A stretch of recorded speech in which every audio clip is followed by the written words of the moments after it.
Parece que funciona, ¿no? Sí. Y espérate, voy a poner annotate. S-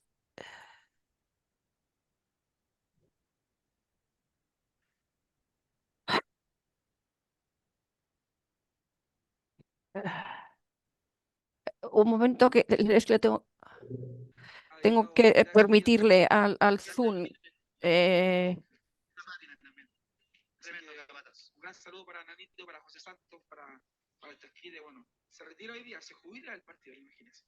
eh, Trabajo más anónimo, pero más Está bien con necesario el que diario. tengo un verdadero.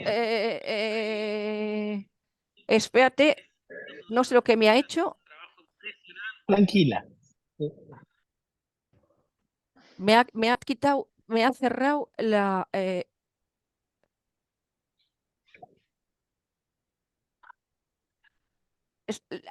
¿Se podía ahora? ¿Se ve ya? ¿Se veía o no se ve? Um, a- Ahorita Espera, otra no. vez, otra vez, otra vez. Preview No, Geometry. la compartido, no. ¿Ahora? Ahora, ahora. Y ¿Y sí ahora? se ve.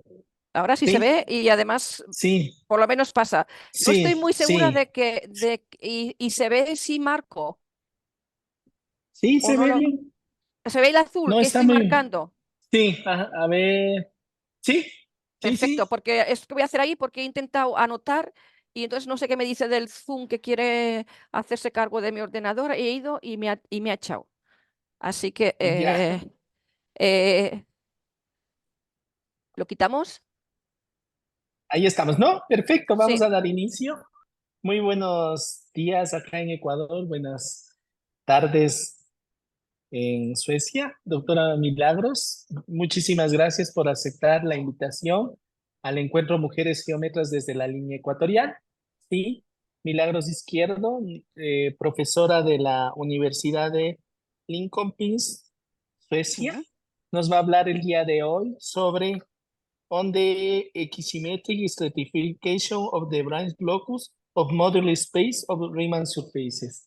Muchísimas gracias, Milagros, por aceptar la invitación. Sí. Eh, Podemos iniciar. Gracias. Muchísimas gracias, Juan, por invitarme a ser una de las ponentes para celebrar el Día de la Mujer en matemáticas y con la geometría. He visto el curso, no he asistido y va a ser una semana muy provechosa para todos. Voy a hablar en español de España, de Castilla, o sea que algunas palabras van a estar un poco difícil, pero lo he escrito en inglés porque llevo muchísimos años que hablo matemáticas en español, especialmente con los chilenos y con Clara Stokes, que aunque tiene nombre escocés, es sueca y habla catalán. Así que, bueno, me vais a perdonar el que hable en español, pero lo he escrito en inglés porque es lo que estoy acostumbrada. Y, y esto. Entonces, en español sería sobre la estratificación equisimétrica del lugar de ramificación del espacio de módulos de superficies de Riemann y es como una vista a lo que he estado haciendo durante muchos años, desde que empecé a estudiar el doctorado allá en el 1987, o sea, el siglo pasado, hasta ahora. Y he puesto a una serie de gente con la que he trabajado y con la que a Antonio Costa, a Ana Porto, a mis estudiantes Gabriel y Daniel, con por supuesto Emilio Bujalances, con la profesora Anita Rojas, que va a hablar el viernes, creo, con Sebastián Reyes, de los dos de la UChile, con Rubén Hidalgo, de la UFRO, Allen Broughton, Clara Stokes, por supuesto David Singerman, con el que aprendí un montón. Bueno, pues empezamos. Eh, es una charla de geometría compleja, con énfasis en compleja. Riemann, en la tesis de habilitación, eh, construyó superficies, que hoy llamamos superficies de Riemann, para poder definir como funciones realmente, funciones complejas multivaluadas y que además tenían problemas de discontinuidad, diferentes problemas de definición. Y entonces él fue estudiante de Dirichlet, con lo cual usó el principio de Dirichlet.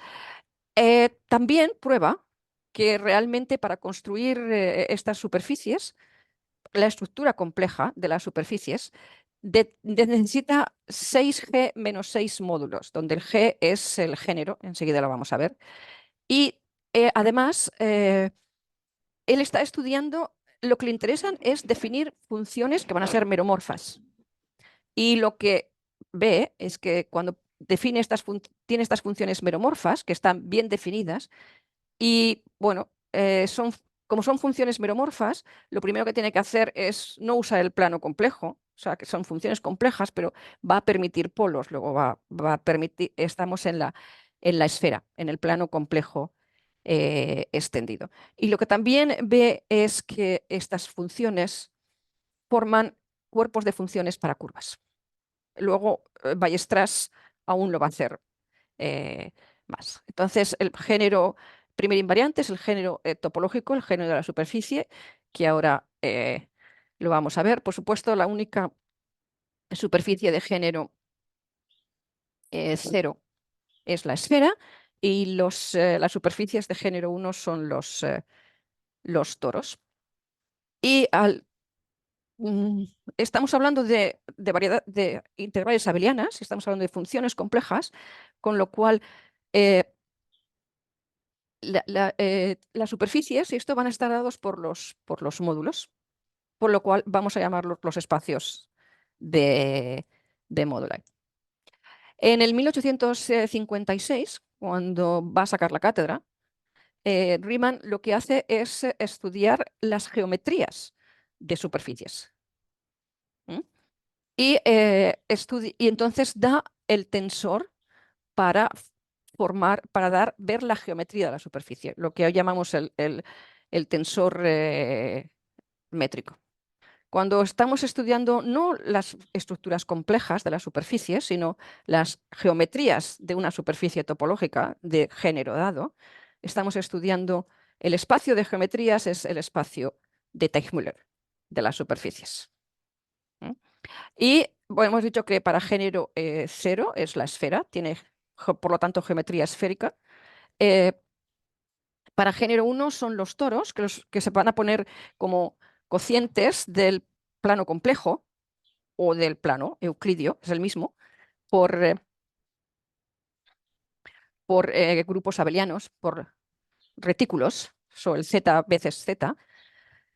Y para el género es al menos 2, entonces estas superficies viven en la geometría hiperbólica y se pueden escribir como el cociente del plano hiperbólico por unos grupos, que luego veremos más adelante, que se llaman los grupos fusianos.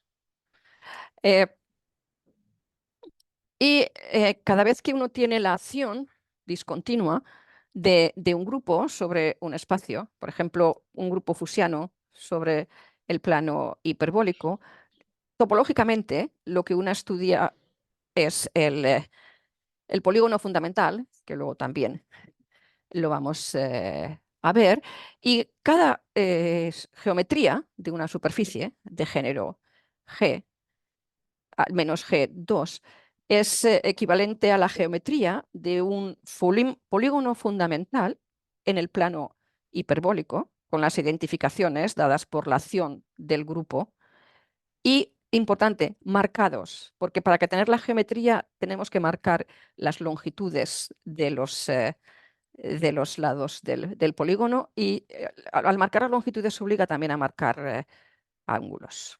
Bueno, estos son los que estudiaron y Weierstrass, Dirichlet, Klebs.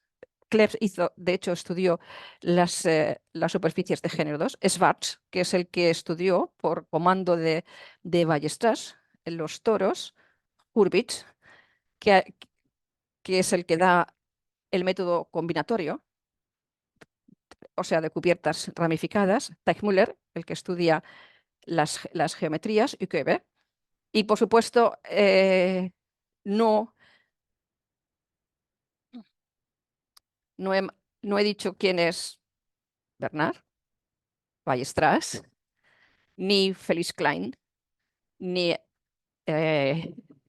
Poincaré, porque estos son conocidos de todos nosotros. Bueno, pues aquí está el género. Hemos dicho que el género es el primer invariante, el género topológico de una superficie, y decimos que una superficie cerrada y orientable, SG, es una superficie de género G si es una esfera al que le hemos metido G asas. Y una vez que uno da cualquier triangulación o cualquier teselación de esta superficie, uno tiene que los vértices menos el número de aristas más el número de caras de la triangulación es 2 veces menos 2G, donde G es el género. Entonces, la única superficie que tiene, y esto se llama la característica de Euler. La única superficie que tiene característica de Euler positiva es la esfera, que tiene característica de Euler 2. Los toros, con la geometría euclidia, tienen característica de Euler 0, y las superficies hiperbólicas tienen característica de Euler negativa. Y aquí, bueno, he puesto una teselación del toro,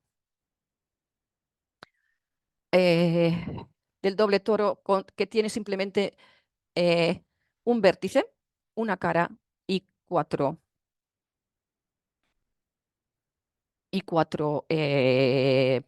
aristas.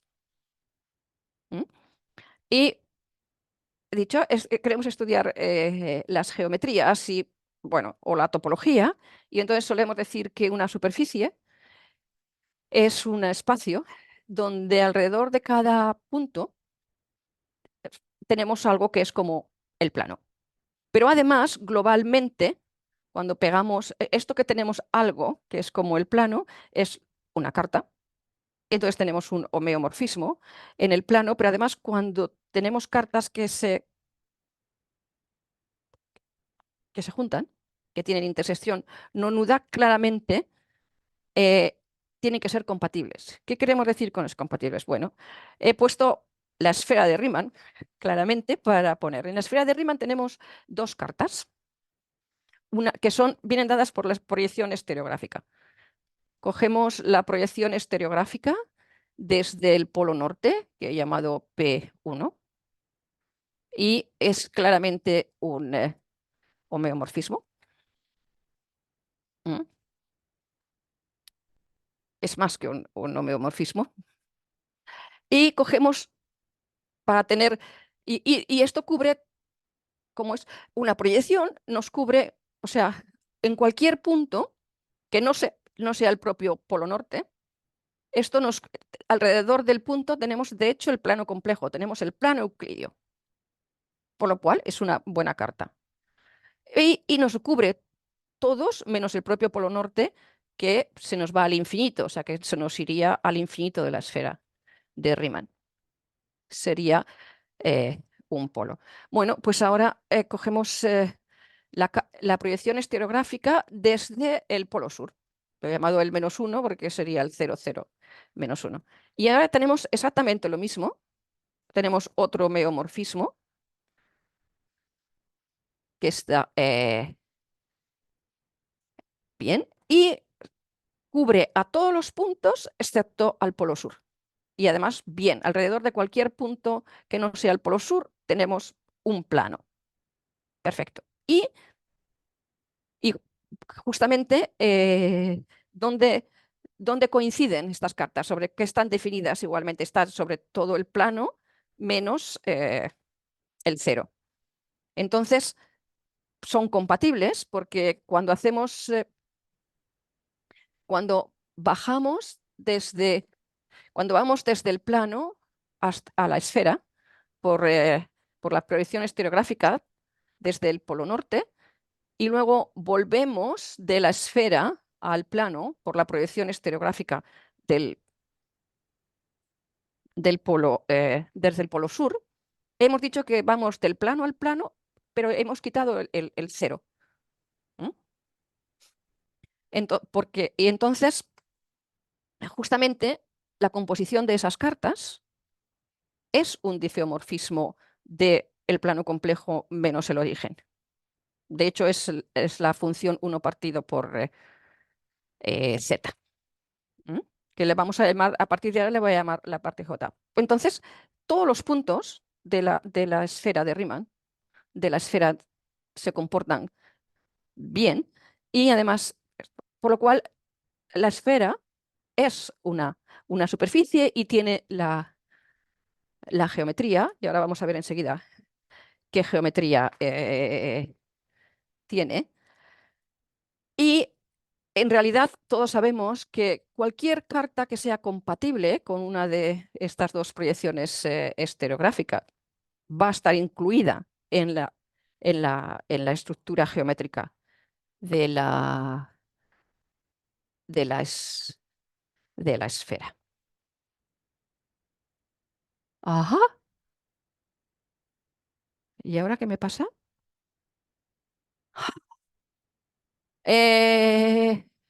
Voy a intentar...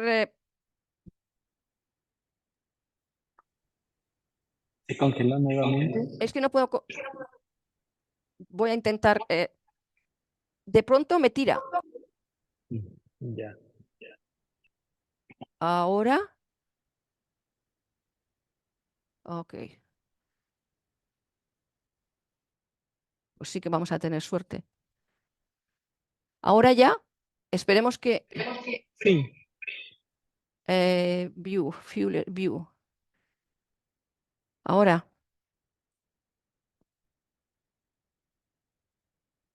Bueno, he dicho... Entonces, cuando estamos estudiando al menos localmente, cuando estamos estudiando las superficies, queremos ver que sean isométricas, es decir, que curvas tengan las mismas longitudes, que ángulos en una y ángulos en otros que se corresponden sean iguales. Y para esto lo que estudiamos es la primera forma fundamental, la forma que mide y decimos que dos superficies localmente son isométricas si tienen la misma forma fundamental. Cuando decimos la misma forma fundamental, tenemos que pensar que si tenemos distintas variables definiendo la superficie, pues claramente tenemos que hacer el cambio de variable. ¿Ah?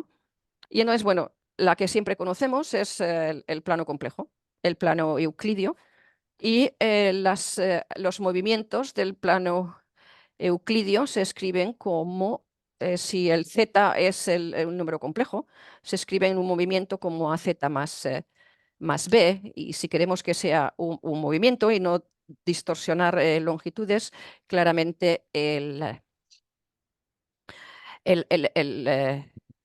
módulo de la A es 1 y el más b es una translación. Si uno mete la esfera de Riemann y hace el putback con la proyección estereográfica, la métrica que le sale, y por cierto, esto es como Riemann prueba que la esfera de Riemann es tan buena geometría como la geometría euclidia. La métrica que le sale es lo que se llama la métrica cordal, y tiene esta forma, es el diferencial de longitud. Y también sabemos cómo son las transformaciones, los movimientos que conservan la orientación en la esfera de Riemann. Y esto es simplemente metiendo otra vez la esfera de Riemann con esta métrica usando la proyección estereográfica. Y un poco más tarde, Poincaré da este modelo de otra superficie que, por cierto, no da parametrización, solamente da cómo se calculan longitudes, ¿ah? El diferencial de longitud, y el modelo que da es el modelo del plano superior. También lo da con el disco. Y las geodésicas son o líneas verticales, o sea, el infinito está ahí en algún sitio, o sea, el borde es la recta real más el infinito, y todos los conocemos. Y bueno, los grupos de movimientos son las transformaciones de Möbius, el PSL2R. Esto era simplemente para recargar que estamos usando funciones holomorfas que luego van a ser meromorfas. Una función es meromorfa si permitimos polos aislados de orden finito. Y cuando uno estudia, si uno permite, realmente no está tan interesado en el plano complejo como en la esfera de Riemann, con lo cual lo que hay que hacer es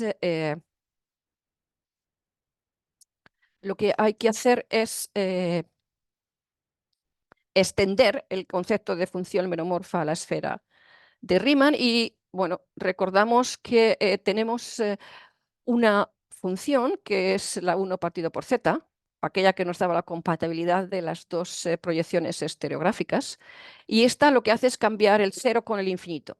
Entonces vamos a decir que una función meromorfa sobre la esfera de Riemann tiene un polo en el infinito si cuando la componemos con la función j tiene un polo en el 0, y tiene un 0 en el infinito si cuando la componemos con la función j tiene un 0 en el 0. Y otra vez, ahora, bueno, y ahora llega lo que hace Riemann, y dice Riemann, bueno, pues, bueno, y antes que Riemann, más. Aquí tenemos un pequeño problema a la hora de, bueno, la función seno, arcoseno la sabemos integrar, es el arcoseno, pero cuando tenemos esta función que realmente nos está dando longitudes de una hélice, e intentas calcularla, la longitud de esa hélice, hay muchos problemas.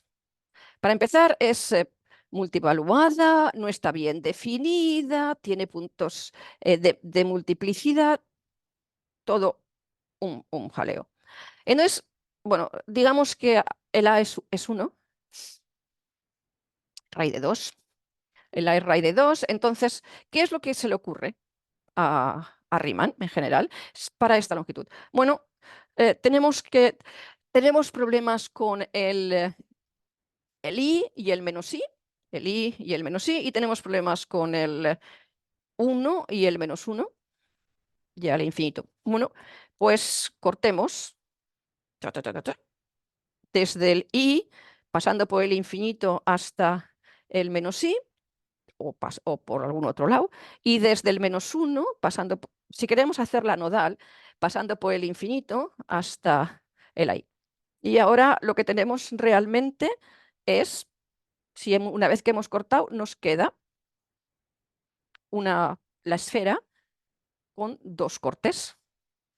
Y ahora, o sea, ¿qué podemos hacer? Cogemos dos copias de la esfera, porque tenemos una raíz cuadrada, luego dos copias, dos ramas. Coges dos copias de la esfera con estos cortes. Y cuando tenemos las copias de la esfera con estos cortes, las pegamos. La una, un corte con un corte, y el otro corte con el otro corte. No sé si veis lo que estoy haciendo. Aquí estoy pegando un corte y aquí estoy pegando el otro corte. De manera que tengo continuación analítica, como nos había enseñado Dirichlet a hacer, y Según esto, yo aquí tengo un problema con el infinito, porque veis que ahí el infinito se quedan juntos, que tendría que compactificar esto. Pero si pego por un lado y pego por otro, lo que tengo es un toro. ¿Mm? Bueno, pues esto lo podemos hacer en general, y es la construcción de Riemann para cuando tenemos funciones racionales. Si tenemos el grado n, pues cogemos n copias del plano complejo al que le hemos hecho cortes. ¿Mm? Los cortes para poder tener las diferentes ramas de I. O sea, le hemos hecho cortes quitando los puntos de ramificación, los posibles polos, y pegamos estas n copias usando continuación analítica. Y luego compactificamos. Y si hay alguna singularidad, pues las alisamos así un poco o, bueno, o otras cosas. Con lo cual, ¿qué es lo que tenemos cuando hemos hecho esto? Bueno, ahora lo que tenemos es una teselación de la esfera con, con, con los, dadas por n copias de este. Y tenemos dos proyecciones. Como antes de Riemann al plano complejo, ahora tenemos dos proyecciones de nuestra superficie a la esfera de Riemann. Una es la X, la función X, y la otra es la función Y. Y estas dos proyecciones son claramente funciones meromorfas por la construcción. Y estas de hecho, nos generan todo el cuerpo de funciones meromorfas. Pero además, estas funciones meromorfas, claramente,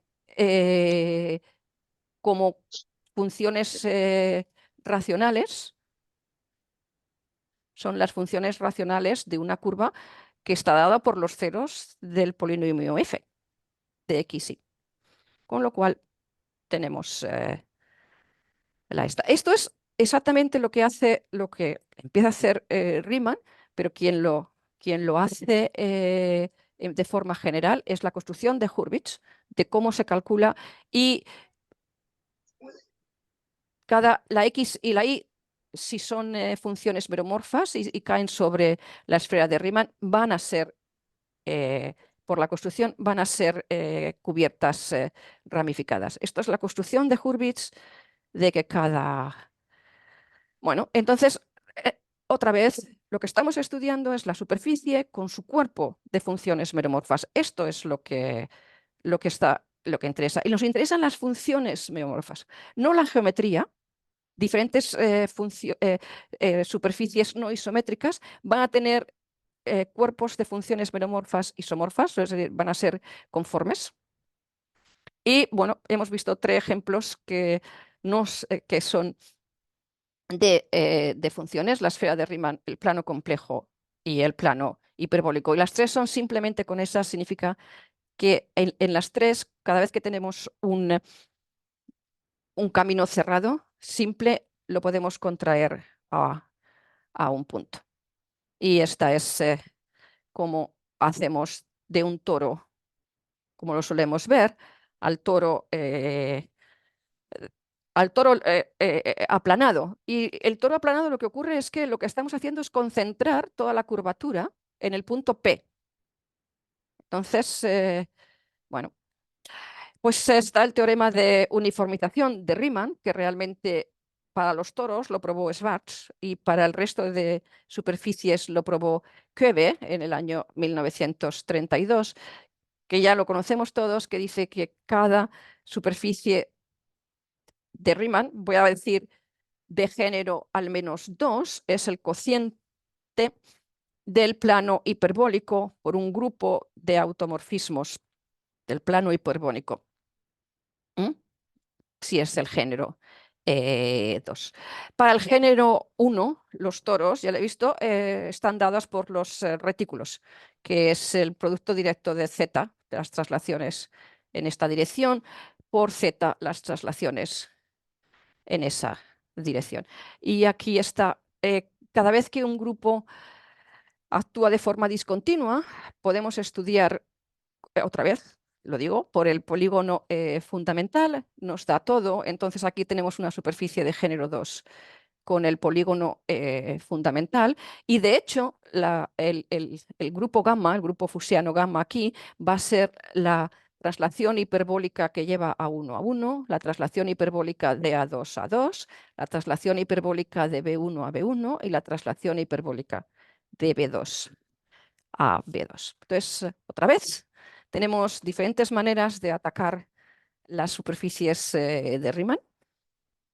Una mirando como una superficie junto con el espacio de funciones meromorfas. Estamos haciendo análisis complejo. La otra es ver como una curva algebraica. Estoy siempre pensando en superficies compactas y curvas algebraicas eh, smooth. Y ahora el cuerpo de las funciones meromorfas es el cuerpo de las funciones racionales. Y lo podemos pensar como el cociente del plano hiperbólico por un grupo discreto de movimientos del plano hiperbólico, que es es un grupo fusiano. Y si este es libre de torsión, que siempre se puede elegir libre de torsión, este grupo de hecho va a ser el grupo fundamental de la superficie X. Entonces la forma de ver el espacio de Modulus y el espacio de Teichmüller es ver espacios de estos grupos fundamentales. No voy a decir nada cuando permitimos reflexiones. Y este es el dibujo de Klein de la clártica de Quine, que sabemos que es la superficie en género 3 que tiene más automorfismos, 168. Y a ver si soy buena. 1, 2, 3, 4, 5, 6, 7. Si uno coge ese polígono, hay 7 de ellos, porque y a las 7 teníamos aquí, hay 7 de esos polígonos, nos da este polígono que os he marcado aquí, es un plano complejo cortado y pegando esos 7 polígonos bien pegados, nos da el polígono fundamental para la cuártica de Klein. ¿Mm? Bueno, la topología en dimensión 2 nunca determina la geometría, pero vamos a ver qué quiero decir con la topología. Soy hija matemática de Maite Lozano, entonces cuando hablo de topología, en realidad me estoy refiriendo a las orbifolds, pero esto es una cosa geométrica. Bueno, entonces lo que estoy diciendo es que cada toros está dado por un retículo que llamo lambda y por el dominio fundamental del retículo, A, que es un paralelogramo, y estas son las identificaciones en la frontera. Y es importante, estoy pensando en el módulo. Siempre voy a coger de longitud 1 la base y voy a coger, o sea, la base está aquí y voy a coger un vector de una cierta longitud, siempre apuntando a los positivos, porque si no simplemente cambio de orientación o roto. ¿No? Y esto, y de cierta longitud y el cierto ángulo. Y esto me va a dar, esto es lo que quiero decir cuando marco, ¿no? Aquí esto cojo el 1 y aquí fijo cómo es este. Esto quiero decir cuando marco. Y justamente cada polígono de esos que está marcado, lo puedo, por las traslaciones, lo puedo poner donde quiera, pero salvo eso, me va a dar toda la teoría, toda la geometría del toro. De igual manera, uno puede hacer con el plano, con superficies hiperbólicas. Fue Poincaré el primero que dijo que la geometría está dada por coger un polígono, hacer los emparejamientos en la frontera, de manera que esos emparejamientos nos definen si es un grupo fusiano gamma. Si he cogido el polígono, estoy marcando longitudes, estoy marcando ángulos, y ese polígono me va a dar la geometría del esto. Y otra vez, una vez que tengo translaciones del polígono, o sea, traslaciones, movimientos hiperbólicos, me da igual dónde ponga el polígono. Esto es lo que estoy diciendo ahí. Entonces, pero esto hasta ahora me estaba dando las geometrías. No estamos interesados en geometrías, estamos interesados en, en, eh, en cuestiones conformes o holomorfas. Y esto lo hemos estudiado todos al final de la carrera, de la licenciatura o de la maestría en matemáticas, que dos toros, dos látices, retículos, nos dan la misma estructura conforme si, solo si el tau prima y el tau son los módulos de los toros. Recordar, el módulo era este número complejo que me daba aquí. El horizontal es siempre 1 y el módulo es este número complejo, que es el otro generador del retículo.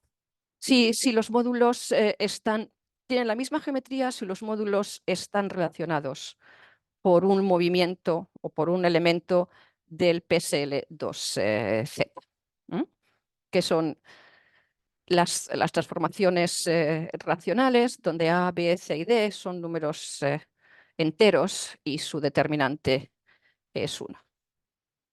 Bueno, y aquí está el espacio fundamental de los toros. Y bueno, el espacio fundamental de los toros, lo que ocurre es que hay una translación, que es la Z va a Z más 1, que lleva esta a esta, y hay una rotación de orden 2 que hace aquí, que lleva este lado a este lado, y cuando las componemos nos da que este punto y este punto coinciden, y lo que tenemos es una rotación de orden 3. Pero esto vive en el plano hiperbólico, y lo que tenemos es el plano hiperbólico con un dominio fundamental y un grupo fusiano que está dado por traslación parabólica y esta rotación. Con lo cual, el espacio de toros es, a su vez, una superficie de Riemann hiperbólica, que está dada por un grupo fusiano, que es el PSL2Z, porque era el grupo. Y claro, esta superficie no es cerrada. Tenemos un punto que no está, que es el infinito, claramente, aquí. Y en este espacio hay dos puntos que tienen, que tienen ramificación. Uno es está fijo por la rotación de orden 2 y este otro está fijo por la rotación de orden 3. Y coinciden con el toro cuadrado y el toro hexagonal.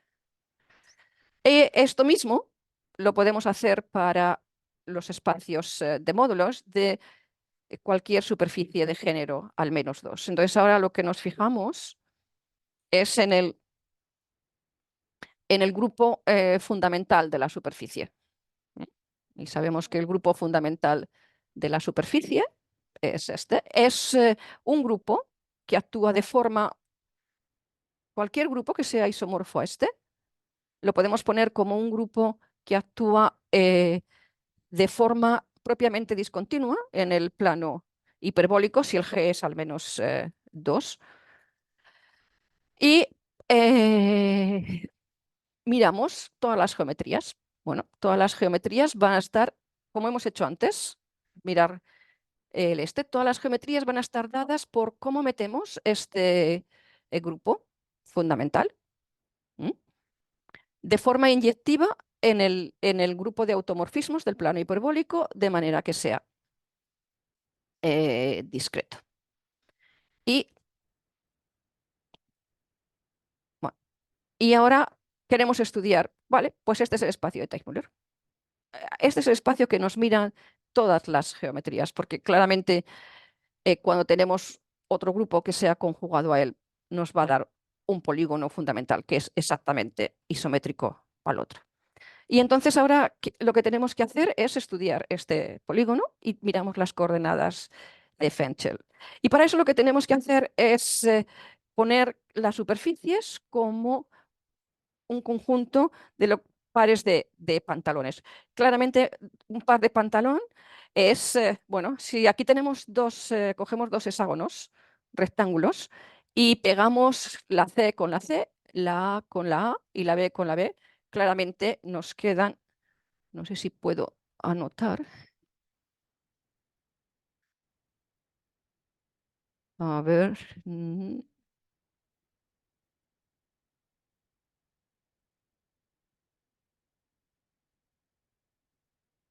¿Se ve?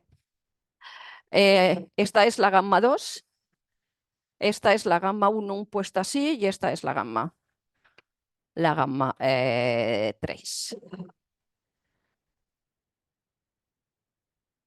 ¿Mm? Bueno, pues, ojo. ¿Y ahora por qué no puedo?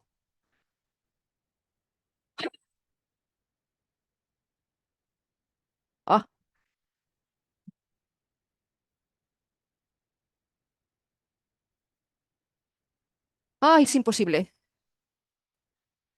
Lo siento, otra vez hacer la... No importa, hay que volver a hacer lo mismo y haciendo algo. Ay, pero es que vamos a necesitar 10 años. Ah, a ver, otra vez. Estamos aquí. Y además es que no solamente eso, sí es que me cierra todo. Ahora, bueno. Entonces, aquí está descomposiciones del,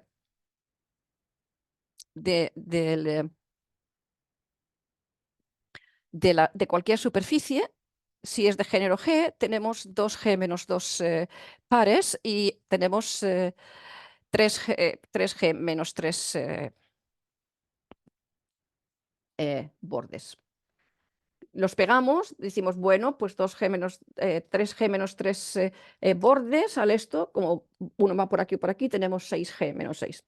Entonces, los parámetros, 3G menos 3 parámetros, son las longitudes de estos bordes, pero necesitamos otros 3G menos 3 parámetros. Todos sabemos cuando hemos hecho diferentes bandas de Möbius, por ejemplo, que depende cuántas vueltas le demos, sale una geometría o sale otra geometría. Pues esto es lo que hacemos.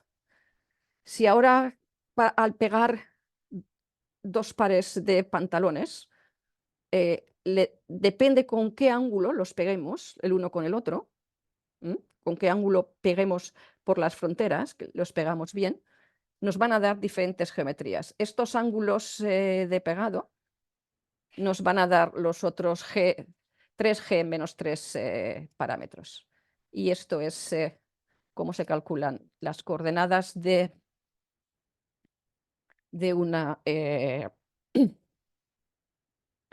de las diferentes geometrías de esto. Empezó Beltrami a hacerlo así, por supuesto Alfors es el que dio la estructura compleja y Teichmüller es el que hizo lo que os estoy contando yo ahora. Y ahora, claro, tenemos que llegar, pero esto dan todas las geometrías. Y sabemos que hay un grupo, el grupo de clases, actuando sobre una superficie topológica. Es el grupo de difeomorfismos cortados por aquellos difeomorfismos que son isotópicos a la identidad. Eso es justamente el grupo de outer automorfismos del grupo fundamental de la superficie topológica. Y este grupo actúa de forma propiamente discontinua en este espacio de Teichmüller. Y justamente las clases por la acción de las órbitas son justamente las superficies que, siendo no isométricas, son conformes. Por lo tanto, para calcular el espacio de módulos de una superficie de género al menos 2, lo que tenemos que hacer es mirar la acción de este grupo modular de Teichmüller en el espacio de Teichmüller. Este grupo no actúa de forma libre, con lo cual el espacio este no va a ser una variedad, va a ser lo que se llama una orbifold, va a tener puntos singulares.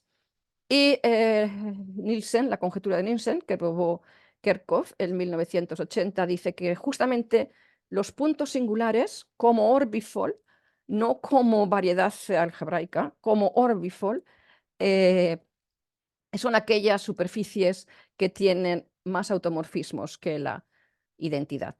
En géneros está siempre la involución hiperelíptica, son aquellas superficies que tienen más automorfismos aún que la identidad y la hiperelíptica. Y en género, para género 1, para los toros, los puntos ya sabemos cuáles eran. Es el toro cuadrado, que corresponde al módulo I, y el toro hexagonal, que corresponde a la E, a este módulo, al coseno de pi tercios más i seno del pi tercios. Y luego está esta superficie que correspondía al infinito, que la hemos tenido que quitar porque no es una superficie, es una superficie nodal y es la curva nodal, la I2 igual a la X3. Y bueno,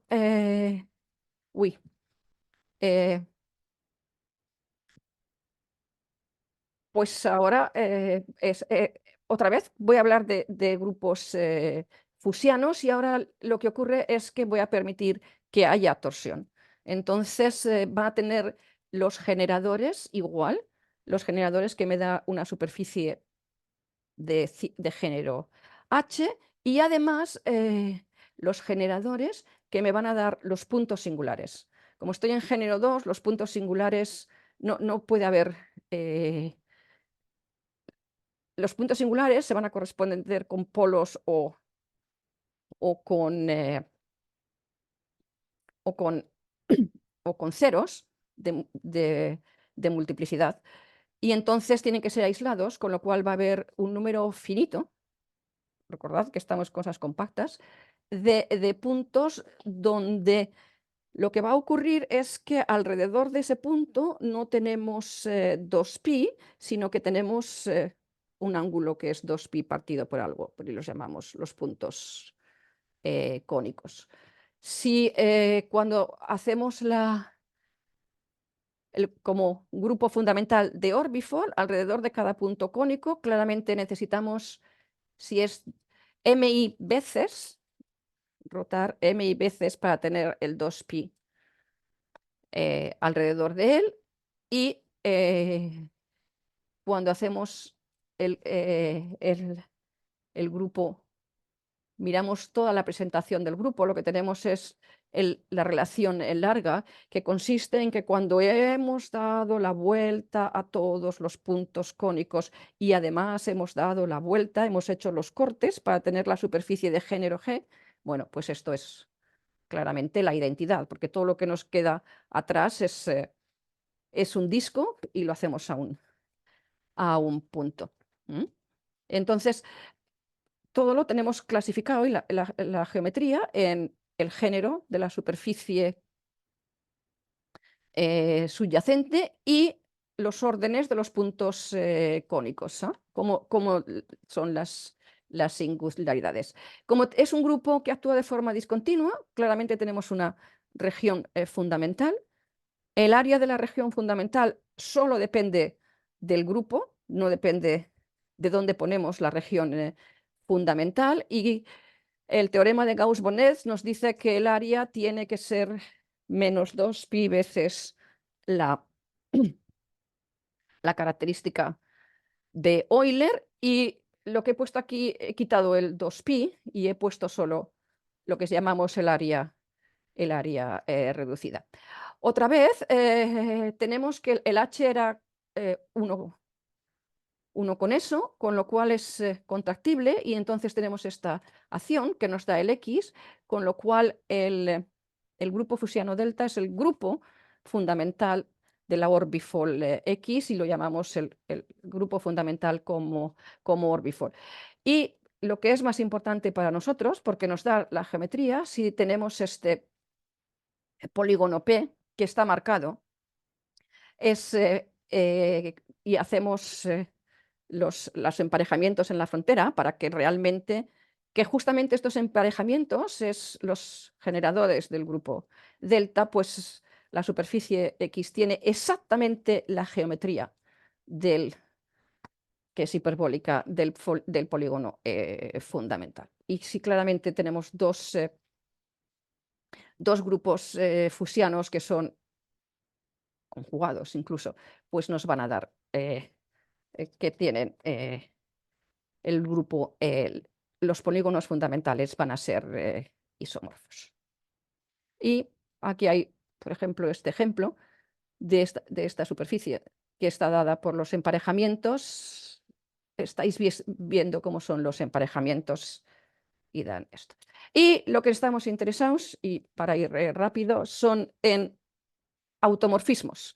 Y entonces, bueno, si tengo una superficie que viene dada por un grupo que es libre de torsión, y sabemos que si el género es al menos 2, los grupos de automorfismos no pueden ser más allá de finitos.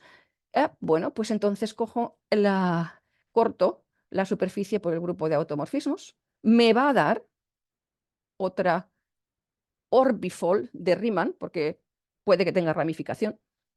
Y si tiene una orbifold de Riemann, la puedo poner como el plano hiperbólico, que es la cubierta universal, cortado por un grupo fusiano. Este grupo fusiano es levantar a la cubierta universal el grupo G. Y entonces, esto es justo lo que hay. Pero para hacer esto lo que tenemos es lo que llamamos la monodromía, desde el grupo delta al grupo G, de manera que el kernel. Esta monodromía es muy, muy importante. Esto mismo lo podemos mirar si la cubierta no es regular. Si lo que tenemos es una cubierta, en general, lo que tenemos es una función holomorfa, de hecho, desde la superficie X a la superficie Y. Puede que sean que haya puntos singulares y sean orbifolds, pero diremos superficies. Y como toda cubierta, está siempre representada por la monodromía. La monodromía es como levantamos, y viene dada por la representación del delta en las coclases del lambda, que es el NLI. Y las coclases vienen dadas por cómo inmetemos el grupo lambda en el grupo delta. Y entonces, y esto es justamente lo que hacía Hurwitz y lo que hacía en el año. Y David Singerman probó que justamente cómo depende la superficie uniformizada por lambda del grupo delta y de la monodromía. Y aquí es un ejemplo de Antonio Costa y Gonzalo Riera de cómo hay una superficie que, si cogemos, esta es una orbifold hiperbólica, es la esfera con 3 puntos de orden 2 y un punto de orden 4. Si cortamos y pegamos, como están puestas aquí las pegadas, nos sale esa superficie. Y todo lo que he dicho antes de los espacios se puede decir para los... cuando ahora solamente estamos interesados en grupos fusianos de cierta signatura, entonces lo que tenemos es un subespacio del espacio de... Si el grupo... Los grupos fusianos que tienen torsión van a ser supergrupos de grupos fusianos sin torsión, con lo cual lo que hacemos es meter el espacio de Teichmüller de estos grupos en el espacio de Teichmüller de las superficies de Riemann del género G y tenemos todo. Y lo importante es que cuando metemos el espacio de Teichmüller, la forma en que incluimos un espacio en otro viene dado por la forma en la que el lambda es un subgrupo del delta y además es un espacio isométrico. ¿Ah? Y otra vez, los puntos de... es volver a decir que justamente, esto simplemente estoy diciendo que cuál es, si tenemos un grupo G finito, qué superficies son las que vienen, quedan, hay ramificaciones, es decir, quedan fijas por la acción del G, pues claramente son las que hacen que el G sea grupo de automorfismos de esa superficie. Ahí hay ramificación, entonces las superficies que tienen un número extra de automorfismos es lo que es el lugar de ramificación, como la ramificación. Y en el año 1990, Broughton dio lo que llaman la clasificación, la estratificación equisimétrica, y simplemente es coger todas las superficies que tienen la misma simetría, es decir, acciones de grupos del grupo finito que son equivalentes. Eso significa que el grupo finito están en la misma clase de conjugación, en el grupo de clases, en el grupo modular. Y esto son unas variedades algebraicas, lisas, y si uno coge la clausura de ellas, es una variedad algebraica no lisa, pero localmente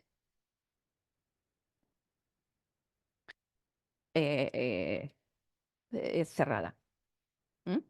Y además, si esta no es cero, si esta variedad no es el vacío, es densa, pero a veces es el vacío. Y bueno, y lo que uno puede probar usando es que realmente el lugar de ramificación, es decir, las superficies que tienen más automorfismos que solamente la identidad, está dada por los grupos, por la unión. Solamente hay que mirar acciones de grupos cíclicos de orden primo. Y me voy a quitar lo que esto, y lo único que quiero decir es que hay una serie de muy interesantes. El teorema de Belli dice que una curva compleja, X, o sea, una superficie de Riemann, se define sobre un cuerpo de números si y solo si la función, hay una función meromorfa, la X, desde la superficie de Riemann, desde la superficie de Riemann a la esfera de Riemann, que se ramifica en al más 3 puntos. Esta función se llama la función de Belli, es la X en este caso, y esto es equivalente a decir que claramente si uno estudia la Belli, que está dada por esta cubierta con ramificación desde la superficie hasta la superficie X a la esfera de Riemann, con 3 puntos singulares, pues entonces claramente si esta es la esfera de Riemann con 3 puntos singulares, este grupo delta es el grupo de un triángulo hiperbólico. Y lo que es más importante es que uno coge el 0, el 1, el infinito, los une, tiene el triángulo en la esfera, levanta el triángulo a la superficie de Riemann y lo que tenemos es una triangulación de la superficie de Riemann. Es decir, hemos embebido un grafo en la superficie de Riemann y este grafo es lo que se llama, lo que Grothendieck llamó el descent d'enfant. ¿Cómo se mete ese grafo? Nos da la clase de conformidad de la superficie. Y esto es un ejemplo que Clare Stokes hizo de un mapa, un descent d'enfant. No es regular, solo tiene el grupo de automorfismos. Estos números que se ven aquí son las identificaciones del polígono fundamental. Está en una superficie de género 57 y no he hablado de superficies no orientables, pero además esta es no orientable. Y estas son algunas de las preguntas, y aquí ya termino, con las que he trabajado y sigo trabajando.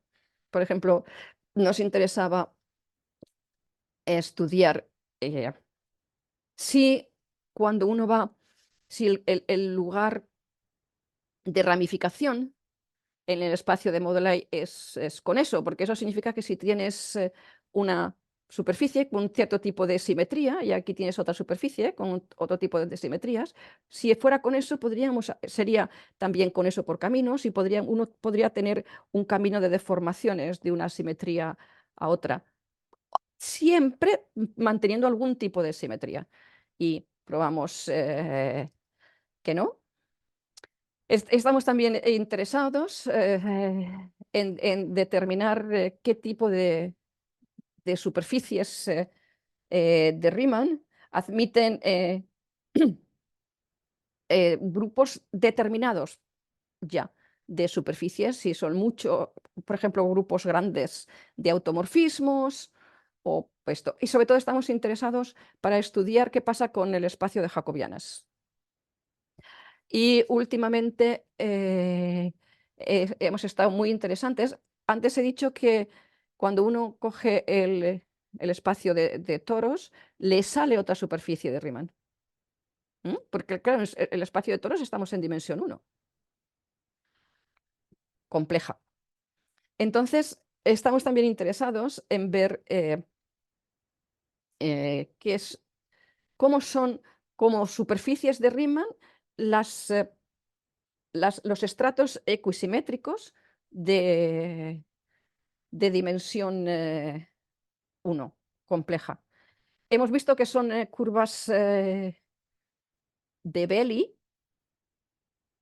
y lo que sí que estaríamos interesados, además, esta es la estructura, podemos dar el género y el número de punches y de puntos singulares, y lo que estamos interesados es en ver, podemos probar que estos estratos equisimétricos de dimensión compleja 1 son curvas de Belly, por eso estaba hablando antes de los de Saint-D'Enfant. Y la pregunta es, ¿cualquier curva de Belly son uno de estos estratos? No sabemos. Gracias. Bueno, muchísimas gracias. Abrimos la ronda de preguntas. Si hay alguna pregunta. Bueno, vamos a...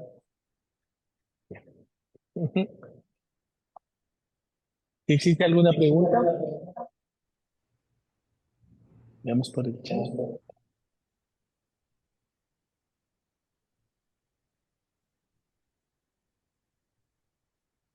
No. No existe ninguna pregunta.